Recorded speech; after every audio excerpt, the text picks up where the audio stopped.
The difference in the two market is on the basis of period of maturity of financial assets. The difference in the two markets is on the basis of period of maturity of financial assets. लिख लीजिए पहले.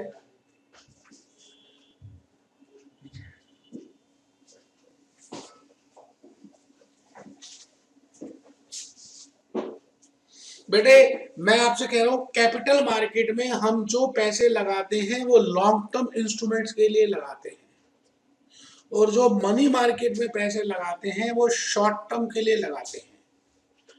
तो मैंने कहा दोनों markets में पैसे का आदान प्रदान होता है. ठीक है, तो लिखे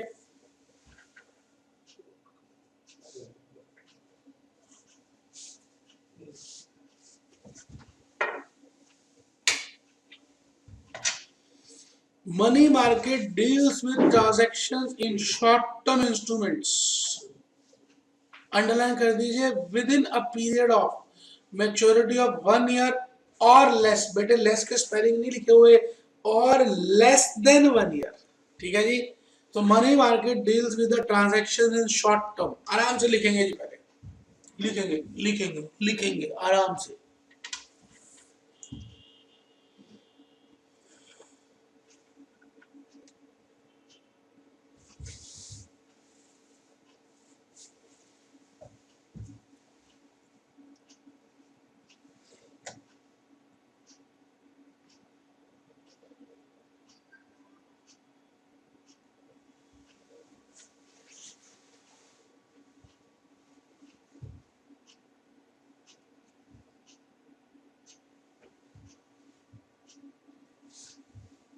तो बेटे आपने कंसेप्ट 1 लिख लिया, इंट्रोडक्शन और meaning of money market.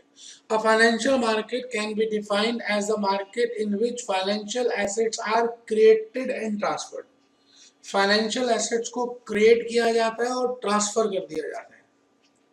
Financial assets are created and transferred. ठीक है जी, तो ये लिख लिया. फाइनेंशियल मार्केट दो पार्ट्स हो सकते हैं, मनी मार्केट और capital market. The difference in two market is only of the time.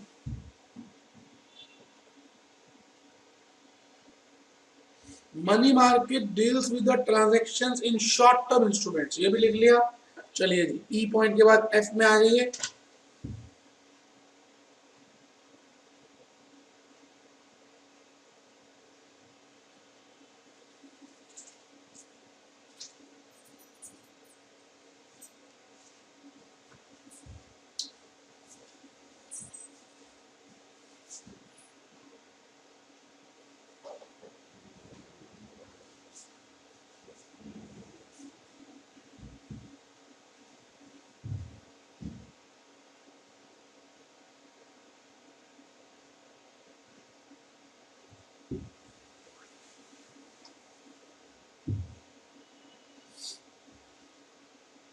बेटे जी पॉइंट भी लिख लीजिए और इक्विलिब्रेटिंग को अंडरलाइन कर दीजिए. Money market provides an avenue for equilibrating the short term surplus funds of the lenders and the requirements of borrowers.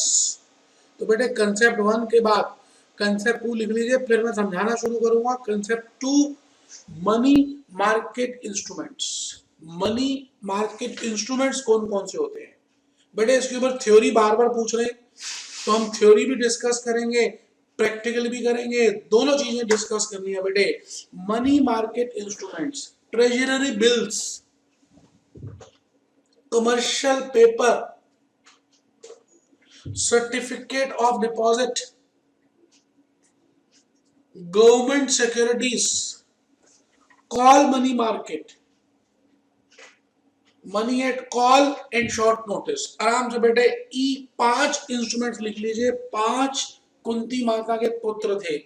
आपके हाथ में 5 उंगलियां हैं. इसी तरह से मनी मार्केट के 5 इंस्ट्रूमेंट्स मैंने आपके सामने रखे हैं.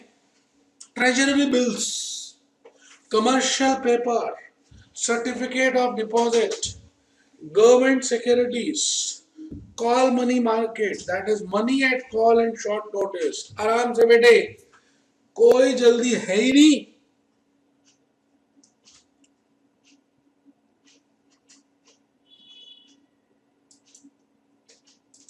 अब सुनिएगा ध्यान से, मैं आपको इस समय एक ऐसा टॉपिक करा रहा हूं जो जनरली बाकी टीचर्स नहीं कराते हैं, क्योंकि मुझे आपका फायदा देखना है। तो मैं इन सभी को YouTube में के माध्यम से आप तक पहुंच रहा हूं, और मैं YouTube में भी काफी हद तक सारे लेक्चर्स अपने अपलोड कर रहा हूं। अगर आपको ये लेक्चर्स ठीक लगे और आपको लगे कि आपका फायदा हुआ है, तो आप हमारा चैनल सब्सक्राइब कर सकते हैं, और आप बाकी लोगों को रेफर कर सकते हैं, लिंक्स दे सकते हैं, बता सकते हैं कि वो भी अब फायदा उठाए। तो बेटे फायदा उठाने की बात है, हमें तो चाहता हूं कि मैं आपको सबको फायदा हो। तो मार्केट, मैं बात करता हूं मार्केट, खाली मार्केट की बातें कर रहा हूं, मैं मार्केट की बातें कर रहा हूं बेटे। मार्केट मार्केट मार्केट, बेटे मार्केट का मतलब क्या होता है, आप खाली मुझे बताइए मार्केट होती क्या है। चाहे वो सब्जी मार्केट हो, चाहे वो फ्रूट मार्केट हो, चाहे वो गोल्ड मार्केट हो, चाहे वो फॉरेक्स मार्केट हो, चाहे वो कमोडिटी मार्केट हो, चाहे वो डेरिवेटिव मार्केट हो, मैं आपसे पूछता हूँ what is the meaning of market. Market बेटे, अशोक के जमाने से मार्केट चलती आ रही है, तो मैं आपसे पूछूंगा what is the meaning of market. Market क्या होती है बेटे? तो मैंने कहा जी मार्केट वो चीज होती है जहां पर दो व्यक्तियों की प्रेजेंस होती है, एक बायर और एक सेलर, और एक प्लेटफॉर्म होता है बेटे बीच में, एक प्लेटफॉर्म होता है। मैं आप सबसे एक बात कहना चाहूंगा कि आप ये टॉपिक तो मनी मार्केट ऑपरेशन का ये जो वीडियो आप देखेंगे, ये जो आप वीडियो देख रहे हैं, कोशिश करें कि आपने इससे पहले पोर्टफोलियो मैनेजमेंट का टॉपिक किया हो। बेटे पोर्टफोलियो मैनेजमेंट के टॉपिक के बाद ही आप मनी मार्केट ऑपरेशंस को देखें। मेरी बात आप समझ पा रहे हैं? क्योंकि उसके बाद ज्यादा समझ आएगा। तो मैं आपसे ये कहना चाह रहा हूं, प्रेफरेंस 1 आपको पोर्टफोलियो मैनेजमेंट का टॉपिक देखना चाहिए। प्रेफरेंस 2 आपको म्यूचुअल फंड देखने चाहिए। प्रेफरेंस 3 आपको मनी मार्केट ऑपरेशंस करना चाहिए। और अगर आप मनी मार्केट पहले देखेंगे पोर्टफोलियो के कंपैरेटिवली, तो बेटे ऐसा हो सकता है कि कुछ बातें आपको कम समझ आए। और अगर आप पोर्टफोलियो की बात करेंगे, इस प्रेफरेंस में करेंगे, तो समझ लीजिए आपको लगेगा मजाक हो रहा है, आपको लगेगा मजाक हो रहा है, मजाक मजाक में काम हो जाएगा। तो बेटे मैं ये समझा रहा हूं कि मार्केट का मतलब अगर आप ध्यान से देखें तो मार्केट के कुछ फीचर्स होते हैं, फीचर्स ऑफ मार्केट। किसी भी मार्केट के हम कुछ फीचर्स की बातें करेंगे। There are some features of a market. पहला फीचर होता है बेटे large number of buyers and large number of sellers. एक तो बेटे बायर्स बहुत सारे होते हैं, और एक बेटे सेलर्स भी बहुत सारे होते हैं। Large number of buyers and large number of sellers. ठीक है बेटे।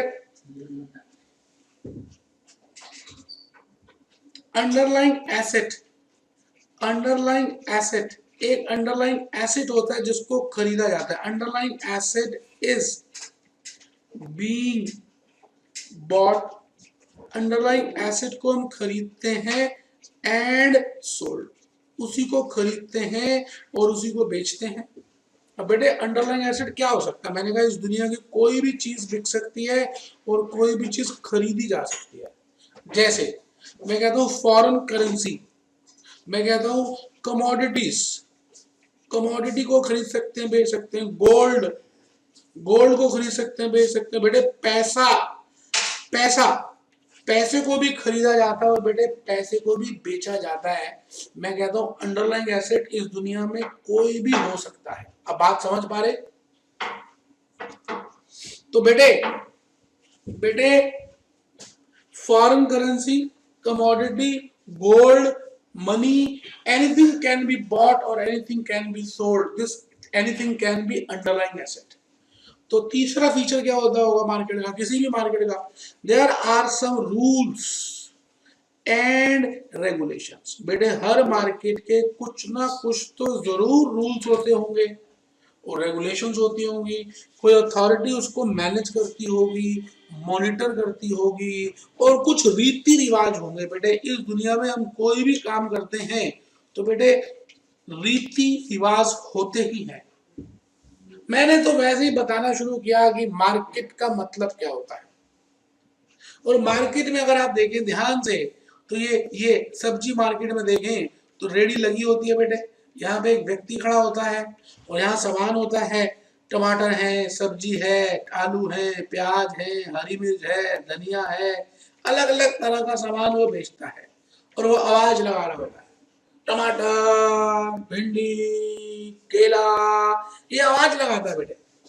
जब वो आवाज लगाता है तो आसपास के जो लोग होते हैं, जो घर में रह रहे होते हैं, उनको वो आवाज सुनाई देती है और वो बाहर आकर देखते हैं। अगर उनको रिक्वायरमेंट होती है तो वो उससे रेट पूछते हैं। अब वो रेट बताता है, जब वो रेट बताता है तो ये बार्गेनिंग भी करते हैं। वो कहते हैं नहीं आप महंगा बोल रहे हो, तो बार्गेनिंग होती है और अचानक एक समय के बाद जाकर डील हो जाती है। बेटे डील हो जाती है मतलब ये सब्जी बेच देता है और वो सब्जी खरीद कर पैसे उसको दे देते हैं। बेटे ऐसे ही तो सब्जी बिकती है। क्या लगता है कपड़ा मार्केट में कपड़ा भी ऐसे ही बिकता है, फॉरेन एक्सचेंज मार्केट में फॉरेन एक्सचेंज भी ऐसी बिकती है। बेटे ये दुनिया जो चल रही है मार्केट से चल रही है। हम सबके यहाँ पर हर हर हर हर सप्ताह एक ना एक मार्केट लगती है शाम को। बेटे अशोक ने शुरू की थी वो, तो अशोका ने शुरू की थी वो मार्केट। तो मैं आपसे यही कहना चाह रहा हूं, इसी तरह से एक ऐसी मार्केट होती है जिसका नाम है मनी मार्केट। हम उस मार्केट को बोलेंगे मनी मार्केट। एक ऐसी मार्केट जहां पर पैसा पैसा पैसा खरीदा जाता है, पैसे को खरीदने वाले होते हैं और पैसे को बेचने वाले, पैसे को बाय करने वाले होते हैं और पैसे को सेल करने वाले भी होते हैं। तो पैसे को बाय, पैसे को सेल हम करते हैं। ठीक है जी। तो मार्केट में मैं आपसे यही कहने जा रहा हूं कि मार्केट में दो तरह की बातें होती हैं। तो मनी मार्केट का मतलब क्या है कि एक व्यक्ति रेडी लगाकर खड़ा है और इसके ऊपर 500 रुपए के गड्डियां पड़ी हैं, इस ठेली के ऊपर 1000 रुपए के नोट पड़े हैं और आवाज लगा रहा है पैसे ले लो, पैसे ले लो, पैसे ले लो, और कुछ लोग उसको खरीदने आ जाते हैं।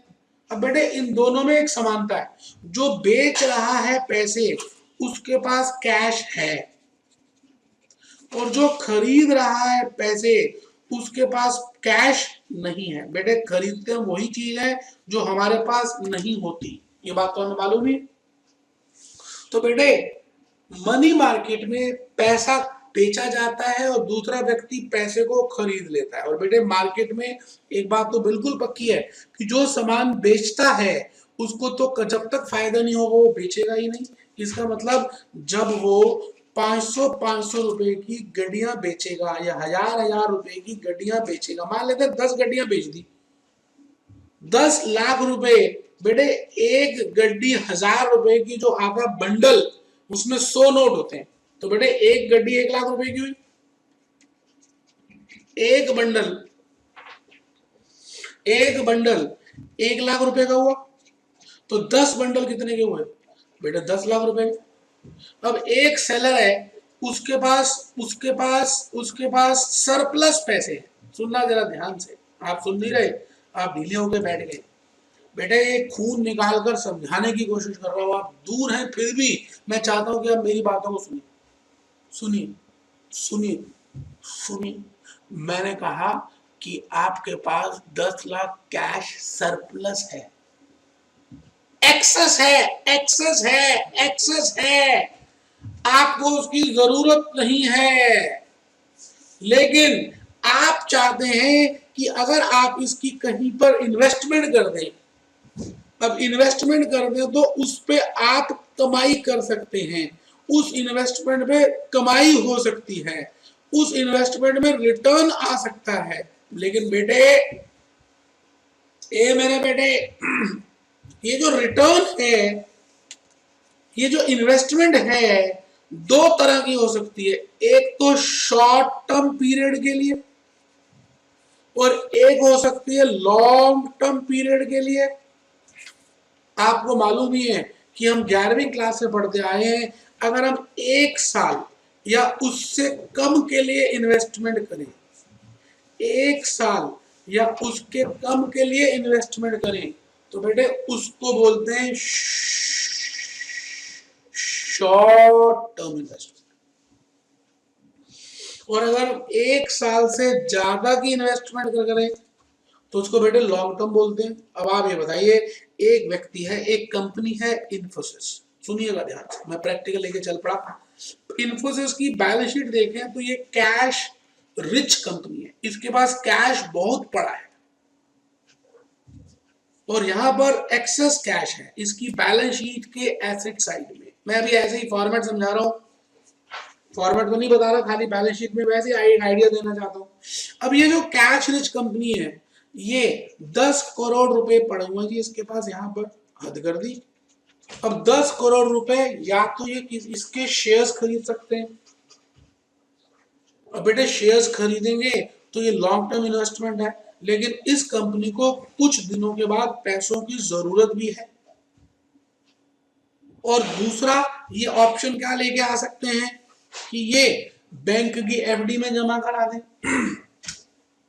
गवर्नमेंट सिक्योरिटीज में जमा करा दें, लेकिन बेटे उसमें रिटर्न कम है। शॉर्ट टर्म तो हो सकती है, लेकिन और भी बढ़िया रिटर्न ज्यादा चाहिए अगर इनको, और शॉर्ट टर्म होना चाहिए, तो मेरे बेटे ये क्या करेंगे, money money market money market money market instruments का प्रयोग करेंगे और उसके थ्रू ये 10 लाख रुपए इन्वेस्ट कर देंगे। तो बेटे मनी मार्केट इंस्ट्रूमेंट्स वो होते हैं जो आप यूज कर सकते हैं less than 1 year. Bank FD में नहीं, गवर्नमेंट सिक्योरिटीज में नहीं, आप किसी दूसरी कंपनी को दे रहे हैं पैसे, वो मैं बताने जा रहा हूं। तो मैं ये कहता हूं, अगर इन्फोसिस के पास एक्सेस कैश पड़ा है और वो एक्सेस कैश 10 करोड़ है और वो इन्वेस्ट करना चाहती है, और सपोज करते हैं अपोलो टायर्स को कैश की रिक्वायरमेंट है, इसके पास सरप्लस कैश है और इसके पास रिक्वायरमेंट ऑफ कैश है 10 करोड़ रुपए की। तो मैं आपसे ये कह रहा हूं कि अपोलो टायर को 10 करोड़ रुपए चाहिए। अब वो ज्यादा अपोलो टायर लोन में भी ले सकती है, बैंक से लोन ले सकती है, लेकिन बेटे लोन के लिए उसको समय लगेगा, फॉर्मेलिटीज निभाएगी और महंगा भी पड़ सकता है, और इसको चाहिए भी छोटे पीरियड के लिए। अब आप देखिए, banks generally long term loans पे ज्यादा इंटरेस्टेड होते हैं, तो मैं आपसे ये कह रहा हूं कि इसको चाहिए भी छोटे पीरियड के लिए। तो चलिए जी, Apollo Tyres short term period के लिए जो इसको फंड्स की रिक्वायरमेंट है, शॉर्ट टर्म पीरियड के लिए जो फंड्स की रिक्वायरमेंट है, ये अपनी रिक्वायरमेंट पूरी कर सकती है मेरे बेटे।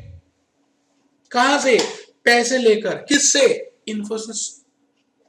लेकिन बेटे अब इन्फोसिस और अपोलो टायर के बीच में एक एग्रीमेंट तो होगा, एक पेपर में लिखित बात तो होगी, और उस पेपर को इन्फोसिस भी साइन करेगा और अपोलो टायर भी साइन करेगा। बेटे उस पेपर का नाम होगा कमर्शियल पेपर। आराम से बेटे, कोई जल्दी है ही नहीं। जल्दी किस बात की मेरे बेटे? जल्दी करनी ही नहीं मेरे बेटे।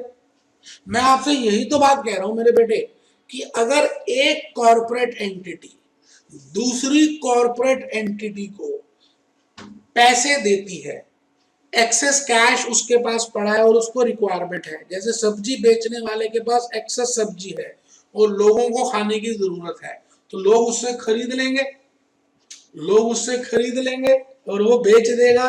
बिल्कुल उसी तरह से इन्फोसिस के पास एक्सेस कैश है, इन्फोसिस के पास एक्सेस कैश है।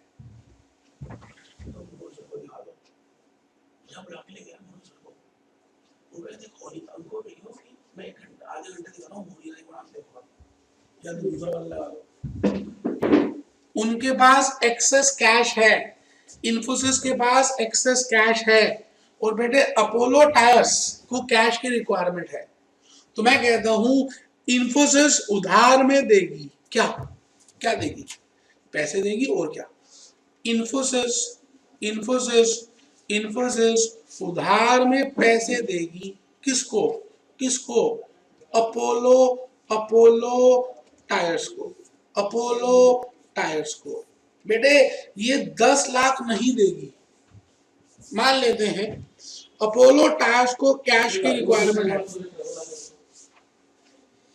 अपोलो टायर्स की कैश की रिक्वायरमेंट है, ठीक है। तो दोस्तों मनी मार्केट ऑपरेशंस में हमने एक बात तो समझ ली कि ये शॉर्ट टर्म इंस्ट्रूमेंट्स होते हैं और ये लॉन्ग टर्म नहीं होते, 1 साल से कम के होते हैं। और money market, money money money market के कुछ इंस्ट्रूमेंट्स होते हैं जो अभी हम देखेंगे कि क्या इंस्ट्रूमेंट्स हैं, क्या चीजें हैं, क्या लेना है। तो बेटे इंस्ट्रूमेंट्स के साथ साथ हम कुछ बातें और भी सीखेंगे। इफेक्टिव यील्ड कैलकुलेशन, किसी भी मनी मार्केट इंस्ट्रूमेंट में इफेक्टिव यील्ड को कैलकुलेट करने का ये कंसेप्ट है। क्यों निकालते हैं वो हम देख लेंगे, पहले आप लिख लें।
बेटे T0 में इश्यू प्राइस लिखा है, T1 वहां पर मैच्योरिटी वैल्यू लिखी है, इक्वेशन ऑफ यील्ड लिखा है, रिटर्न, यील्ड को आप रिटर्न भी कह सकते हैं, face value minus issue price upon issue price into 365 और 360 upon required period into 100।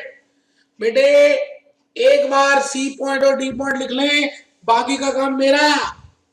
Issue price is also known as selling price, issue price is also known as selling price, ठीक है जी। Issue price मान लेता 90 है, face value 100 है, तो return मैंने निकाला 11.11, 11.11%,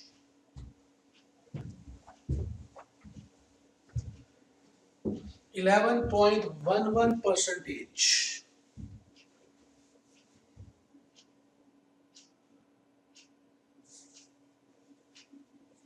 100 माइनस 90 अपॉन 90 इंटू 100 लिख लिया जी। बेटे आराम से, कोई देखे जल्दी है ही नहीं ना बेटे, एक क्वेश्चन कम कर लेंगे बेटे। अभी तो देख लीजिए आधा घंटा हो गया, मैंने अभी तक कोई क्वेश्चन भी नहीं कराया, आराम से आप एक बार देख लें।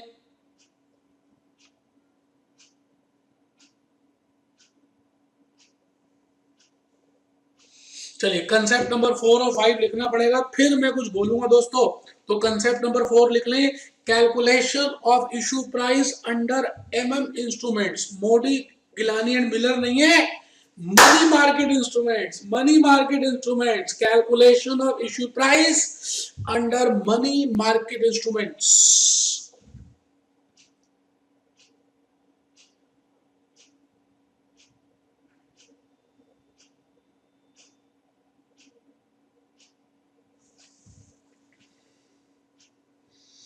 Calculation of issue price under money market instruments in case yield percentage is specified in the question. In case yield percentage is specified in the question, then we can calculate missing figures. आराम से बेटे, मानिए कि German language लिखी है बेटे, मैं तो कुछ बता ही नहीं रहा, खाली एक बार लिख लें कंसेप्ट 4 और 5 तक बस, फिर बताऊंगा बेटे. Face value minus issue price के साथ लिखा हुआ missing upon issue price missing into 100. Concept number 4 बेटे, ये चैप्टर ही कोई नहीं करा रहा, ये तो चैप्टर भी मैं करा रहा हूं मेरे बच्चे. लास्ट कंसेप्ट लिख रहे हैं बस बेटे. Concept number 5 treasury bills. Following are the features of treasury bills. Following are the features of treasury bills. A. Short term government borrowings. पहली बात, ये सरकार बोरो करती है. जैसे अभी कॉमनवेल्थ गेम्स हुई थी कुछ वर्ष पहले दिल्ली में, तो बेटे शीला दीक्षित की सरकार ने ट्रेजरी बिल्स इशू किए थे लोगों को, क्योंकि उनको पैसे चाहिए थे. तो मैंने कहा it is short term government borrowings. Instrument sold by government at a discount. बेटे गवर्नमेंट बेचती है eight a discount. Instrument sold by the government. दो बार आ गया बेटे, बेटे नाराज मत होना बेटे, दो बार आ गया बेटे, दो बार लिखना तो नहीं आना बेटे. Face value of the treasury bill is payable at maturity. Face value of the treasury bill is payable at maturity. Face value of the bill is payable at maturity. ठीक है जी, तो लिख लें बेटे, ए पॉइंट लिख लें. Following are the features of treasury bills. पहला feature, it is short term government borrowings. Instruments sold by government at a discount. Face value is payable at maturity. ठीक है जी. Primary tenure. बेटे ज्यादातर 14 दिन के भी मिलते हैं, 182 दिन के भी मिलते हैं, 364 दिन के भी मिलते हैं. ज्यादातर इस ड्यूरेशन के ट्रेजरी बिल्स इशू किए जाते हैं. जो 14 डेज 182 हुआ आधे साल के, और 364 और एक साल से ज्यादा तो हो ही नहीं सकते बेटे कोई भी मनी मार्केट इंस्ट्रूमेंट्स. इन्वेस्टर्स कौन होते हैं? बैंक्स लेते हैं, क्योंकि वो धनी होते हैं, उनके पास पैसा पड़ा होता है, तो सरकार को देते हैं. बेटे ट्रेजरी बिल्स करोड़ बिलियंस में जाते हैं, तो इसलिए बैंक्स या फाइनेंशियल इंस्टीट्यूशन ही लेते हैं. And investors prefer treasury bills because of high liquidity, क्योंकि वो आगे भी बेच सकते हैं. एश्योर्ड रिटर्न, क्योंकि सरकार देती है. And no default risk. ठीक है बेटे, आइए आपने लिख लिया हो तो मैं आपको यही कहना जा रहा हूं कि मनी मार्केट ऑपरेशंस जो अभी हम कर रहे हैं टॉपिक, और जो आज मैं अभी थोड़ा सा और आगे पहुंच चुका हूं. मैंने अभी तक क्या बताया आपको? मैंने आपको ये बात बताई कि मनी मार्केट ऑपरेशंस में, मनी मार्केट इंस्ट्रूमेंट्स में, मनी मार्केट इंस्ट्रूमेंट्स और मनी मार्केट ऑपरेशंस में एक बात समझनी है. क्या बात समझनी है? क्या बात समझनी है बेटे? क्या बात समझनी है? एक बात समझनी है कि ये सभी instruments short term in nature के होते हैं. All instruments are short term in nature. दूसरी बात बेटे, क्योंकि ये शॉर्ट टर्म के होते हैं, इनमें कुछ इंटरेस्ट या डिविडेंड नहीं मिला करता, क्योंकि होते ही 1 साल से छोटे के बेटे, इंटरेस्ट और डिविडेंड थोड़ी मिलेगा। तो जो इसको पैसे को, जिसके पास सरप्लस फंड्स हैं और जिसके पास डेफिसिट फंड्स हैं, तो सरप्लस फंड वाला डेफिसिट वाले को दे देगा। क्या दे देगा? पैसे दे देगा और डिस्काउंट भी देगा। कैसे? जैसे आपने कभी देखा है, कमेटी होती है, हम सबके घर में कमेटीज होती है, हमारे पेरेंट्स कई बार कमेटी में पैसे डालते हैं। तो कई बार आपने देखा है कमेटी में क्या होता है, 4-5 लोग मिलकर एक कॉमन फंड बनाते हैं। कमेटी का अमाउंट होता है, मान लेते हैं कमेटी का अमाउंट है 10,000 रुपए। एक व्यक्ति को 10,000 रुपए सबमिट करने हैं, तो 10,000, 10,000, 10,000, 10,000, 10,000, 10,000, तो टोटल हो गए बेटे 50,000 रुपए का एक फंड आ गया। अब ये कौन लेगा?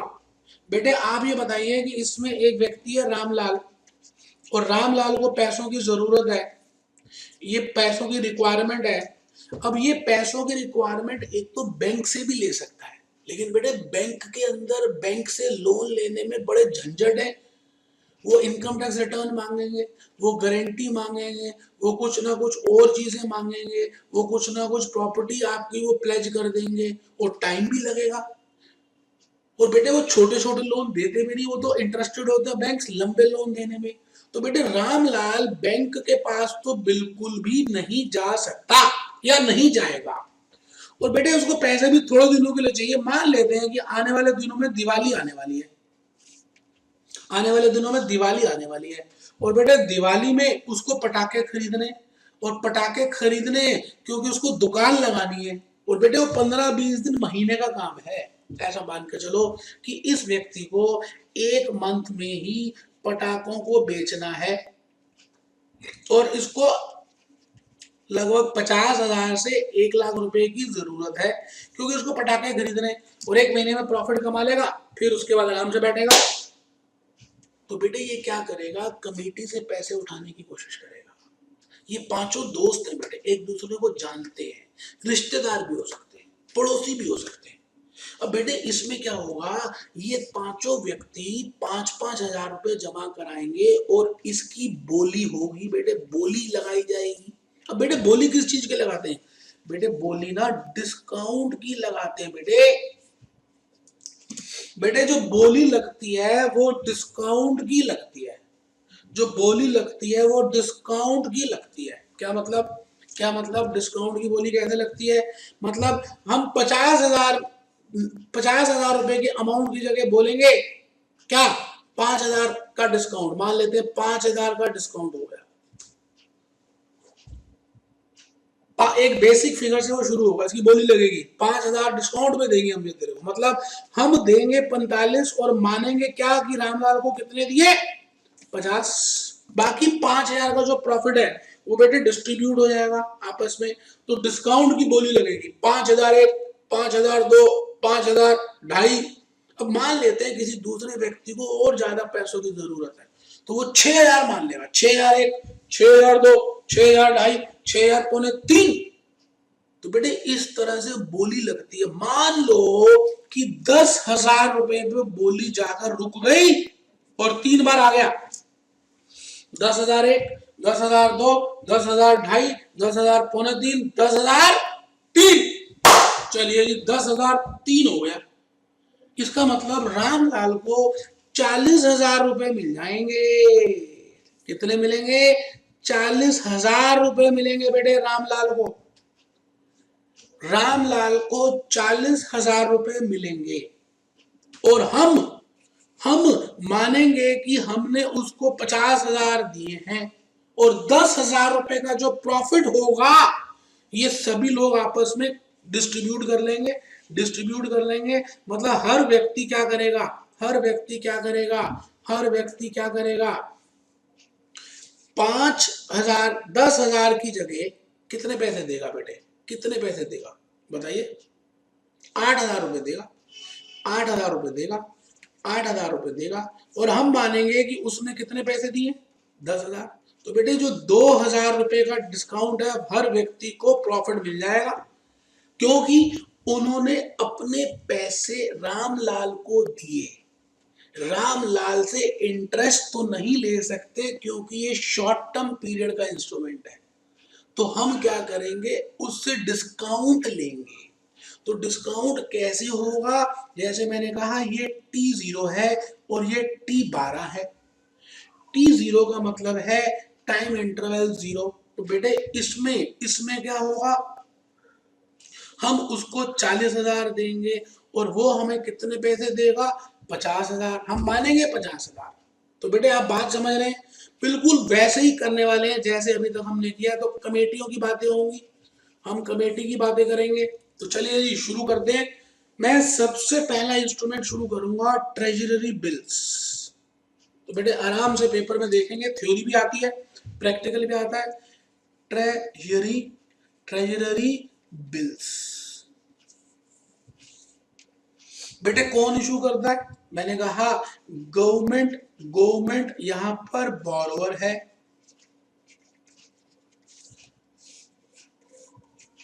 और पैसे दे कौन रहे हैं बेटे, फंड्स। इन्वेस्टर कौन है बेटे, इन्वेस्टर यहां पर बैंक्स हैं, फाइनेंशियल इंस्टीट्यूशंस हैं, बैंक्स हैं और फाइनेंशियल इंस्टीट्यूशंस हैं बेटे। आप बात समझ रहे हैं, तो इसका मतलब ये लोग इन्वेस्टर हैं, ये पैसा लगाएंगे और गवर्नमेंट गवर्नमेंट बोरो करेगी। अगर इसको शॉर्ट टर्म चाहिए बेटे 14 दिन, 182 दिन और 364 दिन की मैच्योरिटी होती है। तो इस ये भी बोली से बिकेगी बेटे, हर चीज यहाँ बोली से चलती है। Commercial paper, certificate of deposit, treasury bills, यहाँ बेटे टेंडर खुलता है, बोलियां लगती हैं।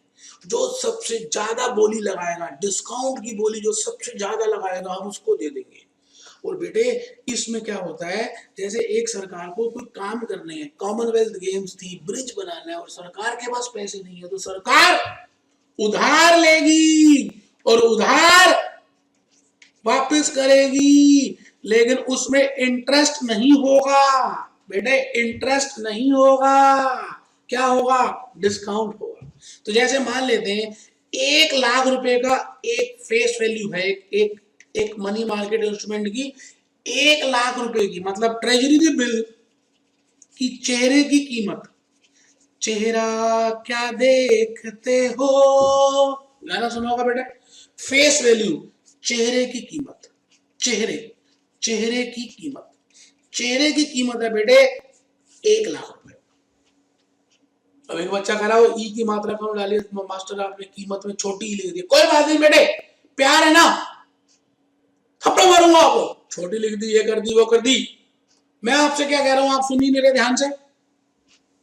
मैं आपसे ये कह रहा हूं T0, T14, T182, 364, T364। तो यहां पर हम यहां पर इशू प्राइस रखेंगे। ये जो इन्वेस्टर्स हैं, बैंकर्स हैं, फाइनेंशियल इंस्टीट्यूशंस वाले हैं, ये क्या करेंगे, इसको, ये क्या करेंगे, इसको इसको इसको क्या करेंगे, पैसे तो देंगे लेकिन 90,000 रुपए देंगे। मान लेते हैं बैंक या गवर्नमेंट को 90,000 रुपीज मिलेंगे, लेकिन ये मानेंगे कि इन्होंने 1 लाख रुपए दिए हैं, क्योंकि सरकार को मैच्योरिटी के बाद फेस वैल्यू ही देनी पड़ेगी बेटे, फेस वैल्यू ही देनी पड़ेगी। तो अब बताइए, मैं कहूंगा ये इशू प्राइस है और ये रिडीमेबल वैल्यू है, तो इन दोनों का जो अंतर होगा 1 लाख माइनस 90,000 अपॉन 90,000 इंटू में 100। बेटे ये आंसर निकाल सकते हैं, जरा देखिए 10,000 कैसे आया बेटे, मिलेंगे, ऐसा समझ लीजिए, ये फॉर्मूला बन गया बेटा, रटना नहीं है। जैसे मैंने कहा इफेक्टिव यील्ड या इफेक्टिव रिटर्न कैसे निकालेंगे बेटे, इफेक्टिव यील्ड या इफेक्टिव रिटर्न कैसे निकालेंगे, मिलेंगे माइनस दिए अपॉन दिए इंटू 100। बेटे मिलेंगे माइनस दिए अपॉन दिए इनटू में 100। बेटे मैं कहता हूं ये आएगा परसेंटेज रिटर्न, ये आएगा बेटे परसेंटेज रिटर्न। मिलेंगे माइनस दिए अपॉन दिए इंटू 100, तो मिलेंगे कितने 1,00,000, दिए कितने 90,000 अपॉन 90,000 इंटू 100। बेटा कैलकुलेट कर लीजिए।